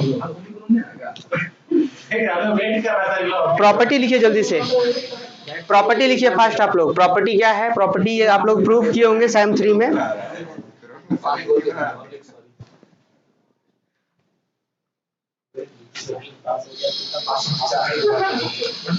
चलिए ठीक है, अगर ऑनलाइन वाले स्टूडेंट को दिक्कत होगा तो फिर हम ऑफलाइन से उन लोगों को अलग कर देंगे, ठीक है। ऑनलाइन के स्टूडेंट जो भी हैं फीडबैक जो होगा अपना, कि अगर आप ऑफलाइन के साथ पढ़ना चाहते हैं तो ठीक है, अदरवाइज हम आप लोग के लिए अलग से जो स्पेशली ऑनलाइन क्लासेस होता है शाम को, उसमें हम ऑनलाइन कर देंगे। ये प्रॉपर्टीज समझ में आया? प्रॉपर्टीज, होमोमॉर्फिज्म तो ठीक था, प्रॉपर्टीज क्या था आपको पता है? दोनों समझाते हैं। प्रॉपर्टीज आपको याद होगा, हम लोग जब SAM 3 में हालांकि हम ये प्रूफ वगैरह करवाए हैं कि अगर F होमोमॉर्फिज्म है, कहां से, G इंटू होमोमॉर्फिज्म हो या ऑन टू, अगर कोई नॉर्मल होमोमॉर्फिज्म कह रहे हैं तो उसे कहते हैं इंटू होमोमॉर्फिज्म। अगर ये जो हम होमोमॉर्फिज्म ऊपर लिखे उसे इंटू होमोमॉर्फिज्म कहते हैं, या ऑनटू होमोमॉर्फिज्म। अगर कोई सा होमोमॉर्फिज्म है, कहां से, देखिए onto homomorphism to G dash, देखिए if F is homomorphism of G to G dash then F of E equal to E dash, जहां पे E क्या है, E जो एलिमेंट होगा कहां से पुट होगा, अगर F के अंदर एलिमेंट पुट कर रहे हैं तो किसका एलिमेंट पुट करते हैं, G का, और जो रिजल्ट आ रहा है G डैश का, तो वही लिख दिया गया है where E and E dash be the identity element of G and G dash respectively. ये सिंपल है क्या, कि यहाँ पे अगर G, देखिए अगर G और G डैश में एक मैपिंग F अगर होमोमॉर्फिज्म है तो इसके आइडेंटिटी का जो मैपिंग होगा, इसका जो आइडेंटिटी E, इसका जो मैपिंग होगा किसके बराबर होगा, इसके आइडेंटिटी के, क्लियर? क्योंकि ग्रुप है तो आइडेंटिटी तो पक्का होगा, तो इसकी आइडेंटिटी का मैपिंग इसके बराबर होता है, एक प्रॉपर्टी है, थ्योरम हमने प्रूव भी करा है शायद प्रीवियस थ्योरम, प्रीवियस क्लासेस में। सेम 3 में थे जी आप? हाँ सर सेम 3 में लोग अधिकतर लोग क्लास नहीं किए हैं। बुला के सर वहाँ पर। चलिए कोई बात नहीं। यहाँ पे सेकंड प्रॉपर्टी देखिए, property number 2, F of A inverse. देखिए यहाँ पे ध्यान से, ए इनवर्स का मैपिंग देखिए जरा ध्यान से, ए इनवर्स का मैपिंग किसके बराबर है? अच्छा एक बात मुझे बताइए आप लोग, यहाँ पे देखिए अगर जी है यहाँ पे ग्रुप, एक चीज देखिए यहाँ पे अगर ए है तो उसका इनवर्स इसमें होगा। Yes sir. क्यों होगा? क्योंकि ये ग्रुप है। तो अगर ए है तो ए का इनवर्स यहाँ पे पक्का होगा। अच्छा अगर ए यहाँ पे है तो यहाँ एफ ऑफ ए होगा क्या? Yes sir. F of A यहाँ होगा। और अगर एफ ऑफ ए यहाँ है तो इस एफ ऑफ ए का इनवर्स, ये समझ पाए कैसे? Yes sir. कैसे कनेक्ट थे एक बार फिर से समझिए। अगर ए है यहाँ पे तो ए इनवर्स होगा, क्यों? क्योंकि जी ग्रुप है। अच्छा अगर ए यहाँ पे है तो इसकी वजह से यहाँ पे एफ ऑफ ए होगा, क्योंकि ये मैपिंग है, अभी हम होमवर्क के बारे में बात कर रहे हैं। तो एफ ऑफ ए यहाँ होगा, और एफ ऑफ ए अगर जी डैश में, तो जी डैश भी तो अपने आप में ग्रुप था, तो इसका इनवर्स होगा। तो अब क्या बोला गया कि अगर इसका मैपिंग लेंगे तो वो इसके बराबर आएगा। मतलब सेकंड ए इनवर्स का मैपिंग लेंगे तो किसके बराबर होगा? एफ ऑफ ए के इनवर्स का। मतलब ए इनवर्स का अगर मैपिंग लेंगे आप तो किसके बराबर होगा? इसके। समझ में आया? तो आपको ये ध्यान रखना, आगे हम लोग यूज करेंगे ऑटोमॉर्फिज्म से रिलेटेड जब थ्योरम्स वगैरह करेंगे तो वहां पे डायरेक्ट हम लिखेंगे। ठीक है, तो चलिए इसको हम हटाते हैं, ये प्रॉपर्टी लिख लिए। अब आइसोमॉर्फिज्म में तो समझे कि बस क्या आइसोमॉर्फिज्म में 1 1 ऑन 2 और ये रिजल्ट जो होता है। तो देखिए आइसोमॉर्फिज्म क्या होता है। Suppose G and G dash are two groups, यहाँ पे G डैश है। अच्छा होमोमॉर्फिज्म के लिए कितना प्रॉपर्टी? सिर्फ एक ना, प्रिजर्व्स कंपोजिशन। अच्छा हाँ। वो जो कंपोजिशन था कि कौन सा composition? F of A O B equal to F of A O dash F of B, ये था सिर्फ होमोमॉर्फिज्म के लिए। ऑन टू के लिए, ऑन टू होमोमॉर्फिज्म के लिए एक और बढ़ता है, कौन सा? Onto, F onto हो जाए। अगर एफ ऑन टू के साथ साथ 1 1 भी हो जाए तब उसको कहते हैं आइसोमॉर्फिज्म। तो आइसोमॉर्फिज्म की कितना प्रॉपर्टी? 3 प्रॉपर्टी। तो देखिए लिखा हुआ है, suppose G and G dash are two groups and O and O dash are the group composition, जिसे बाइनरी ऑपरेशन भी कहते हैं। ग्रुप कंपोजिशन बाइनरी ऑपरेशन का ही दूसरा नाम है। तो group composition in G and G dash, G के अंदर कौन सा ऑपरेशन है दिनेश? वो sir. Suppose G and G dash are two groups and O dash are the group composition in G and G dash respectively। मतलब G के अंदर O है और G dash के अंदर O dash है। अच्छा then we say that group G is isomorphism to group G dash। मतलब यहाँ पे भी वही बात है, लेकिन हम दूसरे तरीके से यहाँ पे लिखना चाह रहे हैं। जो हम आपको 2 तरीके बताए थे, क्या बताए थे कि अगर F कोई मैपिंग है G से G dash में, अगर ये होमोमॉर्फिज्म है तो 2 तरीके से बोलते थे कि F इज होमोमॉर्फिज्म, या दूसरा तरीका कि G is homomorphic to G dash.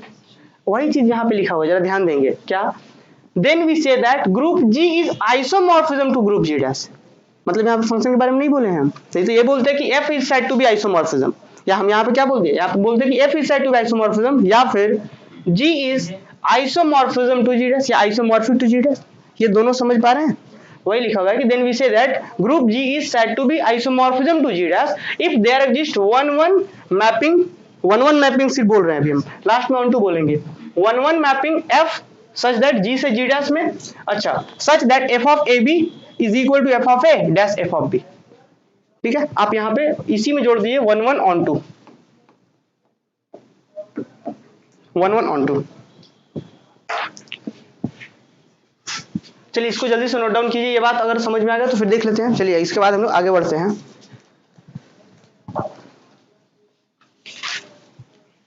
चलिए जल्दी से लिखिए।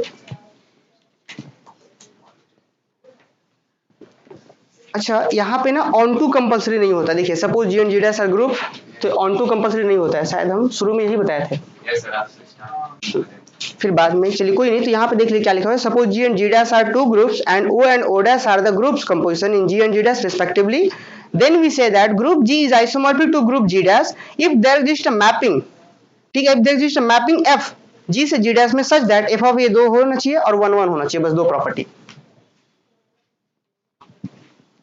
इसको लिख लीजिए जल्दी से आइसोमॉर्फिज्म के बारे में। अब आते हैं इसके बाद हम लोग आगे रिजल्ट्स के बारे में।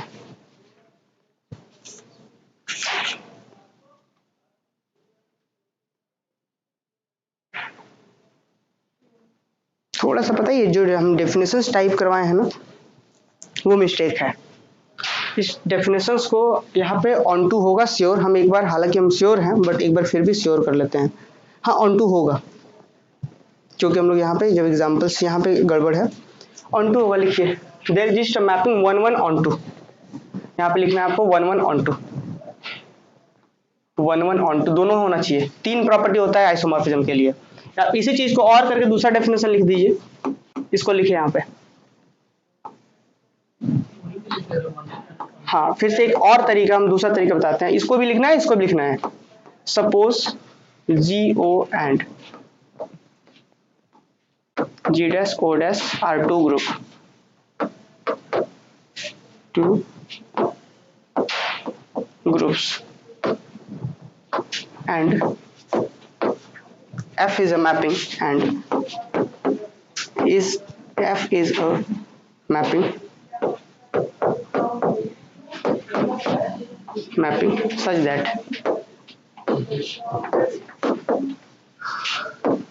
F defined from G to G dash is said to be isomorphism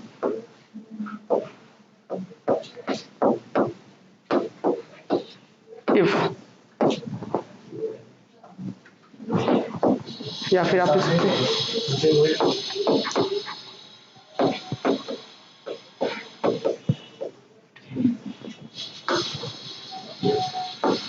satisfied number 1, F is 1 1, F is on 2 और थर्ड क्या F of A O B देंगे तो ये रिजल्ट आना चाहिए F of A O dash F of B, किसके लिए, for all A B belongs to G dash। चलिए जल्दी से इसको लिख लीजिए।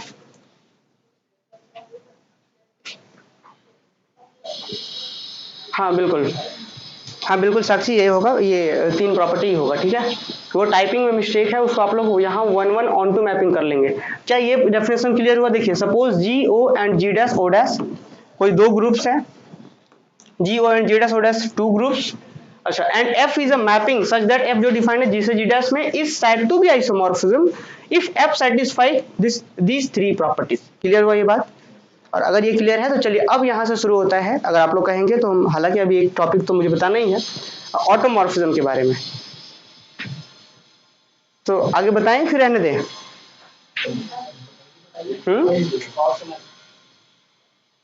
बताएं या रहने दें? चलिए बस, चलिए कोई नहीं, देखते ये, अगर ये नोट डाउन कर लिए तो फिर आगे बढ़ते हैं। जल्दी से नोट डाउन कीजिए बस, और 5 से 10 मिनट और बस।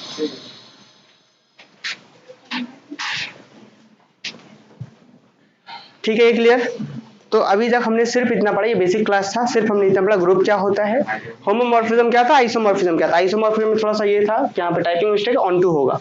अब देख लीजिए ये डेफिनेशंस। अब आते हैं थोड़ा सा, देखिए यहाँ पे बहुत अच्छे से ध्यान देंगे, ये आपका सिलेबस यहाँ से शुरू होता है। हालांकि आइसोमॉर्फिज्म भी पूछा जाता है, आपको पता है, first isomorphism theorem, second isomorphism theorem exams में पूछे गए हैं, हम बताएंगे। लेकिन फिलहाल अभी तक हमने सिर्फ ये समझा कि अगर G और एक G डैश 2 ग्रुप है तो हमने एक मैपिंग डिफाइन करा था G से G डैश में, यही मैपिंग होमोमॉर्फिज्म हो रहा था। कब? जब एक प्रॉपर्टी सेटिस्फाई किया। और ऑन टू होमोमॉर्फिज्म कब हो रहा था? जब 2 किया। आइसोमॉर्फिज्म कब हो रहा था? जब 1 1 ऑन टू और प्रिजर्व कंपोजिशन 3 कर रहा था। अब आगे इसी से रिलेटेड एक बड़ा इंपॉर्टेंट डेफिनेशन आता है आइसोमॉर्फिज्म, थोड़ा सा हम फिर से बता दे रहे हैं। क्या होता है? इस F को हम कहेंगे आइसोमॉर्फिज्म कब? जब ये 1 1 हो जाए, 1 1 और ऑन टू, और फिर तीसरा क्या, F A O B दे रहे हैं आप, तो क्या जाना चाहिए था? F of A, और यहाँ पे O dash, और यहाँ पे F of B, ये हो जाना चाहिए था। अच्छा यहाँ पे G और G dash ये दोनों क्या था? ग्रुप, अलग अलग ग्रुप था, याद है? दोनों ग्रुप अलग अलग था, एक था GO और दूसरा था G dash O dash। अच्छा अगर हम थोड़ा सा रिप्लेस कर दे दोनों को सेम ग्रुप से, तब क्या होगा? जैसे कि मान के चलते यहाँ पे भी GO है और यहाँ पे भी GO है, या फिर चलिए आप मल्टीप्लिकेटिव ग्रुप ले लीजिए, मल्टीप्लिकेशन यहाँ भी और यहाँ पे मल्टीप्लिकेशन, दोनों ही जगह सेम ग्रुप है। अब इसके बाद हम ये डेफिनेशन डिफाइन करें आइसोमॉर्फिज्म का, तो कैसा डिफाइन होगा जरा चेक कीजिए। तो क्या होगा फिर? F जो डिफाइंड होगा कहाँ से? G से, किस में होगा? G डैश में ही होगा। समझ, सॉरी जी से जी में ही होगा क्योंकि दोनों सेम लिए हैं हम। यहाँ पे जी मल्टीप्लिकेटिव ग्रुप, यहाँ पे जी मल्टीप्लिकेटिव ग्रुप। तो अब बताइए एफ जी से जी डैश में एक फंक्शन डिफाइन कर दिए, कर सकते हैं ना, मान के चलेगी यहाँ पे डोमेन भी जी का है और कोडोमेन भी जी है, तो एक फंक्शन डिफाइन कर दिया ऐसा। और अगर ये फंक्शन आइसोमॉर्फिज्म हो जाए तो इसी फंक्शन को बोलेंगे आइसोमॉर्फिज्म किस पे हुआ, ऑन सेम सेट, इसी को कहते हैं ऑटोमॉर्फिज्म। मींस कि a special type of isomorphism is known as automorphism। Automorphism मतलब वो खुद के ऊपर ही आइसोमॉर्फिज्म डिफाइन करता है। तो ये कुछ नया नहीं है, अब यहीं से सिलेबस होता है। ऑटोमॉर्फिज्म का डेफिनेशन आप देखेंगे तो हर एक बार पूछा जाता है, एक दो बार के बाद पूछा ही जाता है, ठीक है।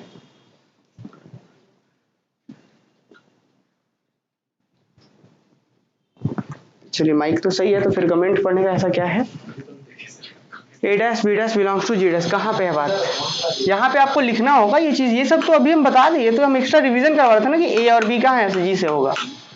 अभी हम ये समझाना चाह रहे थे कि अगर कोई जी और जी दो ग्रुप है, सेम ही ग्रुप है, अगर एफ जी से जी डैश में ही डिफाइन है और ये आइसोमॉर्फिज्म है तो इसको बोलता है ऑटोमॉर्फिज्म। क्लियर, क्या बोलेंगे, special type of isomorphism is known as automorphism. Definition देखिए आप लोग यहाँ पे क्या है ऑटोमॉर्फिज्म का। ऑटोमॉर्फिज्म क्या होता है डेफिनेशन, ऑटोमॉर्फिज्म ऑफ ग्रुप, तो an isomorphism of G onto itself is called automorphism. That is समझ रहे हैं ना कि ये जो हम लिखे हैं उसी को दूसरे शब्दों में, that is F defined from G से G is isomorphic, isomorphism. Clear, ये तो एक डेफिनेशन था कि an isomorphism of G onto itself is called automorphism. या दूसरा डेफिनेशन ये हो सकता है, in other words let G be a group, कि जी कोई ग्रुप है and let the composition in G be multiplicative, ठीक है। अच्छा उसके बाद क्या, denoted multiplicatively, then F defined from G से G में ही होगा, G से G is called an automorphism of G if and only if, क्या होना चाहिए, वो आइसोमॉर्फिज्म होना चाहिए। आइसोमॉर्फिज्म के लिए कितने बार, 3 बार। F is 1 1, F is on 2, F preserves group composition, क्या होता है, F of A dot B equal to F of A dot F of B। अब यहाँ पे डॉट कहां से आ गया, क्योंकि हम लोग यहाँ पे मल्टीप्लिकेटिव ग्रुप लिए हैं। अगर ग्रुप ऐसा लेते, जरा देखिए, अगर आप ग्रुप ऐसा लेते जी ओ, तो एक फंक्शन डिफाइन करना पड़ता आपको कहां से जी में ही, और इसको आप ऑटोमॉर्फिज्म कब कहते हैं, जब 3 प्रॉपर्टी सेटिस्फाई करे। कौन कौन सा, 1 1 ऑन 2, फिर ग्रुप कंपोजिशन यहाँ पे क्या होगा, यहाँ पे ऑपरेशन ओ है तो क्या होगा, F of A O B equal to F of A और ओ सेम होगा। यहाँ पे ओ और ओ डैश अलग अलग नहीं हो क्योंकि दोनों में ही तो सेम ही ऑपरेशन है ना। तो ये बहुत अच्छे से समझना है, थ्योरम्स बार बार हम लोग यही चीज बार बार हम लोग ऑटोमॉर्फिज्म प्रूफ करेंगे। ऑटोमॉर्फिज्म के लिए बस ये 3 बात, 1 1 ऑन 2 और ये 1 1 मतलब समझते हैं क्या होता है कि एक का एक के साथ हो, फिर ऑन टू मतलब उधर वाला कोई खाली ना हो, और बाकी प्रिजर्व्स कंपोजिशन समझ रहे हैं, कोई 2 एलिमेंट लिए उसके ऊपर जैसे ऑपरेशन करे तो अलग अलग आना चाहिए हो। तो लिखिए जल्दी से डेफिनेशन, फिर एक छोटा सा एग्जांपल करेंगे, फिर क्लास को ऑफ करेंगे। हम कमेंट देख रहे हैं लेकिन हमको कमेंट में सिर्फ इतना दिख रहा है कि कमेंट देखिए सर, तो फिर हम कमेंट में देखें क्या।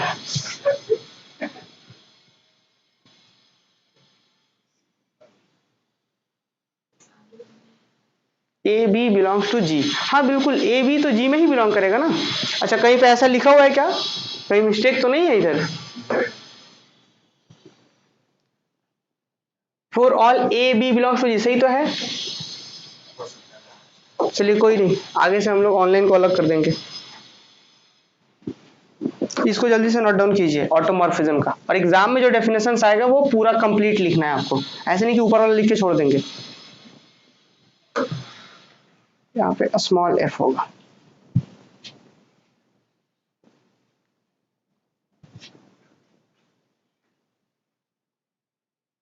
F of A B. अच्छा एक चीज आप लोग बताइए, हम लोग कहीं पे लिख रहे हैं 8 इंटू 2 क्या होता है, हाँ 16 होता है। क्या हम लोग 16 को 8 इंटू 2 लिख सकते हैं, ऑब्वियस लिख सकते हैं। यही निखिल का क्वेश्चन है कि F of A O B equal to F of A O F of B, तो उसको इधर इसको इधर करके लिखना चाह रहे हैं, बिल्कुल लिख सकते हैं निखिल, क्योंकि आरएचएस जब एलएचएस के इक्वल है तो एलएचएस आरएचएस के इक्वल होगा, ऑब्वियस है। चलिए अगर किसी को प्रॉब्लम नहीं है, अगर किन्हीं कोई प्रॉब्लम है ऑनलाइन की ऑफलाइन के साथ है तो फिर बता देंगे, हम अलग कर देंगे। क्योंकि आप लोगों से फी भी अलग लिए हैं, तो क्लास भी आप लोग को अलग देंगे।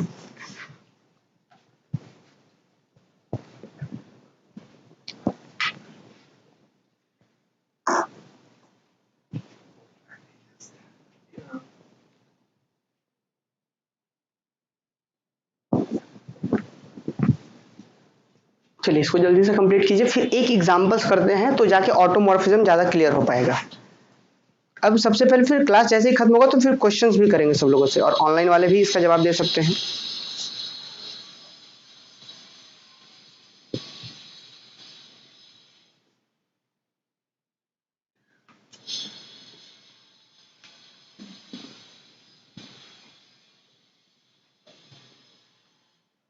हाँ निखिल कह रहे हैं 1 1 ऑन 2 नहीं हो। हाँ बिल्कुल निखिल, जब अगर 1 1 ऑन 2 नहीं हो तो कैसे लिख सकते हैं आप? चलिए ये जल्दी से नोट डाउन कीजिए, आगे बढ़े हम लोग। अगर नोट डाउन हो गया तब आप लोग थोड़ा सा अब लिखने का थोड़ा सा स्पीड बढ़ाएंगे।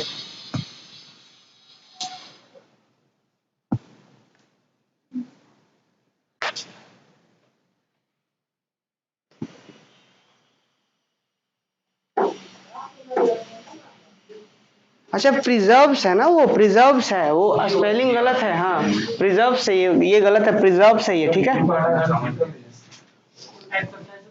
मेरी बहन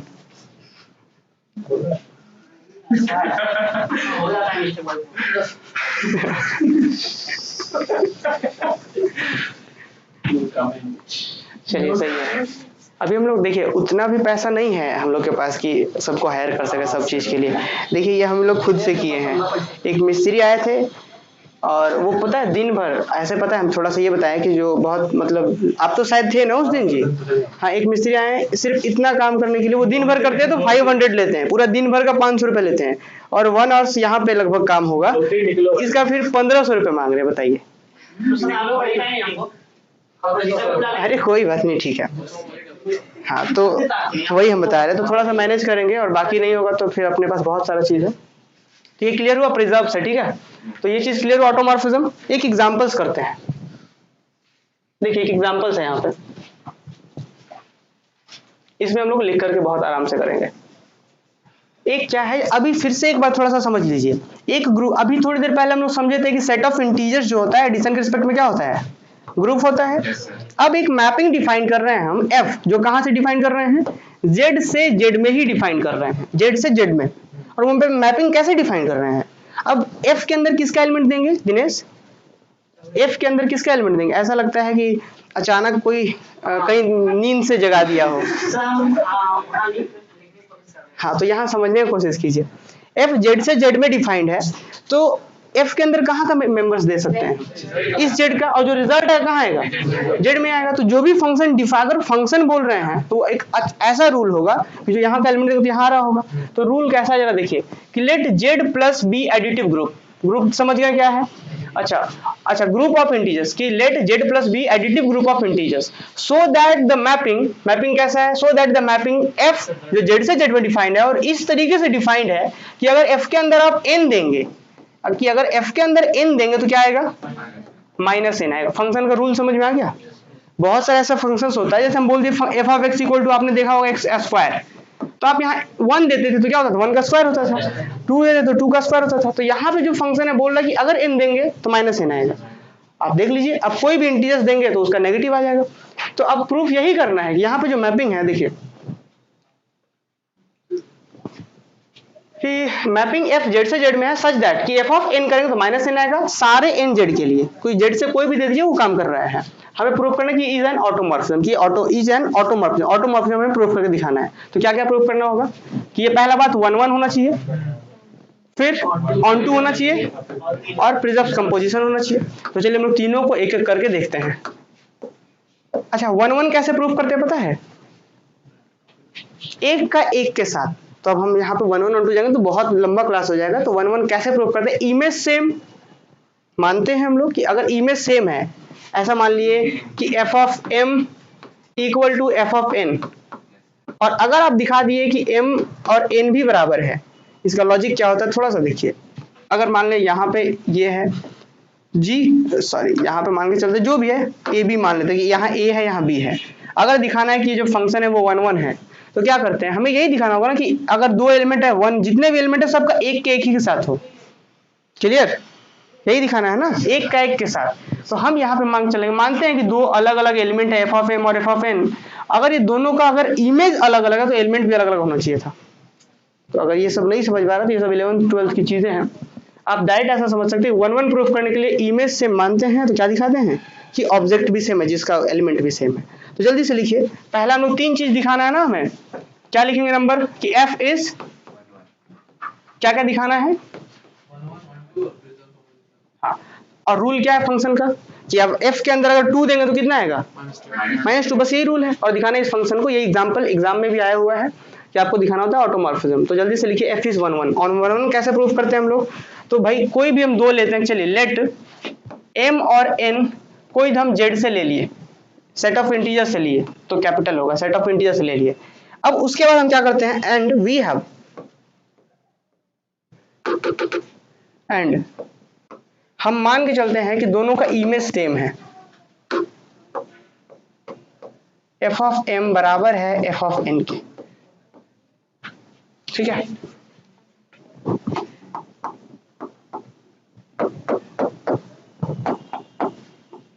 अगर ये चीज आप लोग को क्लियर नहीं है कि हम कैसे 1 1 प्रूफ करते हैं फंक्शन को, तो आप लोग 11th का क्लासेस को रिवीजन कर लेंगे, ठीक है।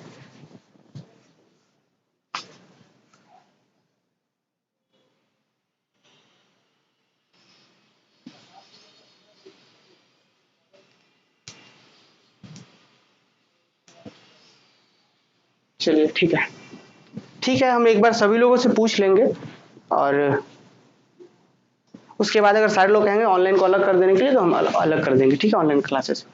और फिलहाल अभी हम ये समझाना चाह रहे हैं कि लेट एम, हालांकि पिछले क्लासेस में बताया था कि पिछले लगभग 7 से 8 कॉलेजेस में जो टॉपर्स रहे हैं वो हम ही लोग का स्टूडेंट्स रहे हैं, कोलंबस हो या फिर और भी बहुत सारा, कोलंबस में भी एक स्टूडेंट 2-3 स्टूडेंट का अच्छा रिजल्ट रहा है, फिर और भी बहुत सारे कॉलेज, जे कॉलेज कोडरमा और फिर यहाँ पे राजगंज कॉलेज, बहुत सारे कॉलेज के टॉपर्स रहे हैं और वो इसी तरीके से ऑनलाइन पढ़े हैं पिछले बार। अभी हम ऑनलाइन ऑफलाइन अलग करना सोच रहे हैं, पिछले 5 से ही 5 6 सब एक ही साथ पढ़ा है लोग, ऑनलाइन ऑफलाइन साथ में। तो अभी हम क्या बता रहे हैं, 1 1 प्रूव करना था, तो F of M F of N दोनों आपस में सेम मान लिए हम लोग, आपस में जब हम लोग सेम मान लिए तो इसका इमेज क्या होगा -m और -n, तो फाइनली क्या हो जाएगा, देखिए इमेज सेम माने ऑब्जेक्ट सेम आ गया तो 1 1 हो गया।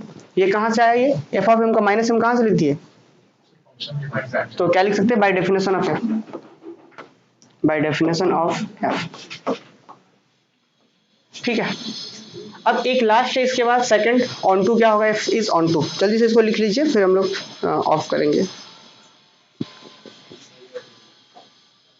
हो गया ये, of F is onto लिखिए जल्दी से, एफ इज ऑन टू के लिए क्या प्रूफ करना होता है कि अगर यहाँ पे z है और यहाँ मतलब इधर का जितने भी एलिमेंट्स हैं सबके लिए इधर आना चाहिए।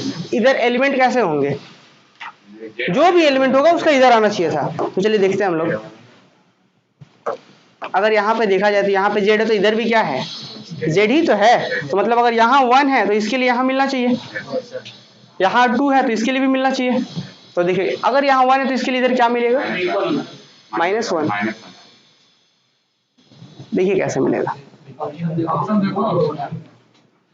ठीक है, चलिए यहाँ पे देखिए जल्दी से लिख लीजिए, सिंस लिखिए, हम डायरेक्ट इसको लिख देते हैं, since for any n belongs to z,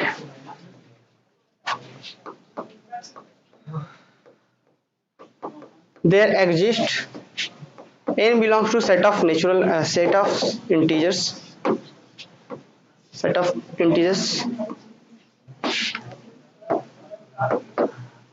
such that f of minus of n is equal to कितना आ जाएगा, माइनस ऑफ माइनस n मतलब कि n। तो कह सकते हैं therefore f is on to। अब ये कैसे होगा, जरा एक थोड़ा सा समझ लेते हैं, ये कंप्लीट हो गया।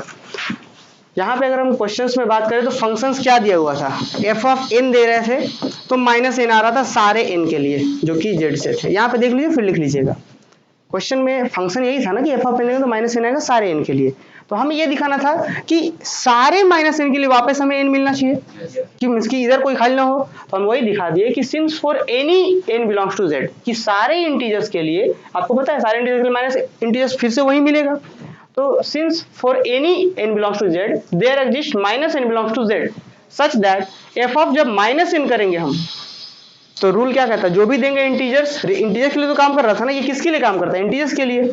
तो अगर यहाँ माइनस n देंगे तो क्या आ जाएगा, तो आप देखिए इधर से प्रिजर्व उल्टा भी वापस आ रहा है कि सारे एलिमेंट्स का प्री इमेज मिल रहा है, यहाँ पे माइनस n का n मिल गया, n का जब माइनस n मिल रहा था तो माइनस n का ये मिलना चाहिए था, तो देखिए माइनस n का वापस n मिल रहा है, प्री इमेज मिल रहा है, तो कहते हैं f is on to, f11 हो गया, f ऑन टू हो गया।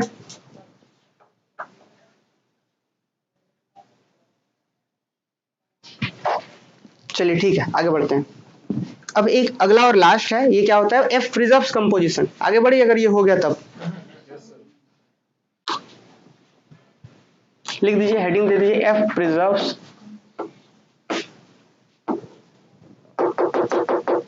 डायरेक्ट यहाँ पे कह सकते हैं कि f होल्ड्स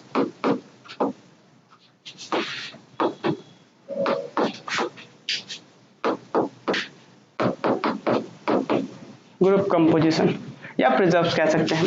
तो यहाँ पे क्या होगा, हम क्या दिखाना होता था कि f ऑफ आप दो एलिमेंट लेते थे, यहाँ पे हम क्या लेंगे m और यहाँ लेंगे n, लेकिन बीच में ऑपरेशन कौन सा है, ऐड का है। तो हम यहाँ पे चलिए लिखेंगे कि लेट m और n ले लिया गया इंटीजर से, और क्या कहना चाह रहे हैं, then f of m plus n करेंगे तो क्या आएगा, minus of m plus n, यही है क्या, क्योंकि जो एलिमेंट देंगे उसका नेगेटिव है, तो दो इंटीजर्स जोड़ के देंगे तो इंटीजर्स ही होगा, तो जो भी देंगे उसका नेगेटिव। अब इसको जब ओपन करेंगे तो क्या होगा, माइनस m माइनस n। अब माइनस m को क्या लिख सकते हैं हम, f ऑफ m लिख सकते हैं क्या, तो माइनस m को लिख सकते हैं f ऑफ m और प्लस f ऑफ n। तो फाइनल देखिए हम ये चीज लेकर गए, तो दैट इज क्या कह सकते हैं हम कि अलग अलग ब्रेक कर दिए हम, यही तो हो गया ग्रुप कंपोजिशन। तो देयरफॉर f इज ऑटोमॉर्फिज्म।